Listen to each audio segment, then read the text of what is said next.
matematica mă...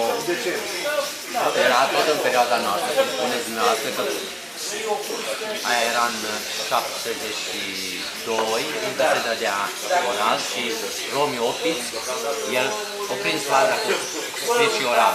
Da? Și începuse să se dea ori fizică, ori TCM, care erau.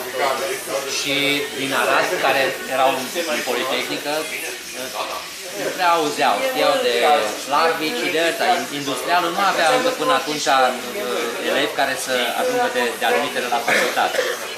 De-abia după aceea, când au trecut anii ăștia, știau și erau buni după aceea în anii superiori și pentru faptul că făcuseră tehnologia materială și deja erau niște studenți deja buni, nu numai din punct de vedere a matematicii. Este l-ați avut, Mariș l-ați avut. Da, sigur. Și au murit. Mariș nu a murit, sau a murit, nu, de în urmă cu 2 ani eram. A murit de curând. Craicovici. Dar eu zic că de curând, Craicovici a murit, dar... Bogdan, da, a murit. Da.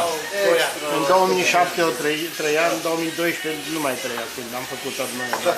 Dar am înțeles că Mariș, acum dacă a murit, nu a murit de mult. Câțiva 2-3 ani. Bine, dar au fost mai mult. Eu țin legătura prin internet cu doamna Melania Neam, care conduce toată arhiva și știe tot ce se întâmplă.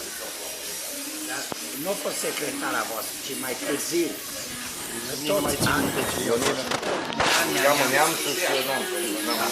Ea a fost prima secretară și ultima la Mărtii Roșii. Am spus că m-am bucurat acolo după ce am terminat. Domnul Craicovici, 99 de ani. Da. 99. L-am întâlnit la 90 între 99. 99. Dumnezeu să mulțumesc.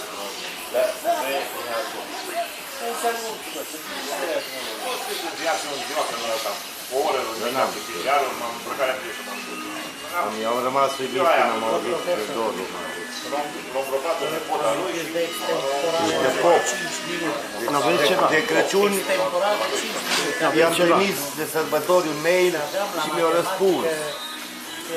Todore, vezi că picură și aici nu avem treabă. Aici nu, că de-aia zic, aici nu avem treabă. Bine că nu bate vântul, că atunci era o lecuță problemă. Acolo nu. Ai făcut și ceva poze? Film. La film. Fă și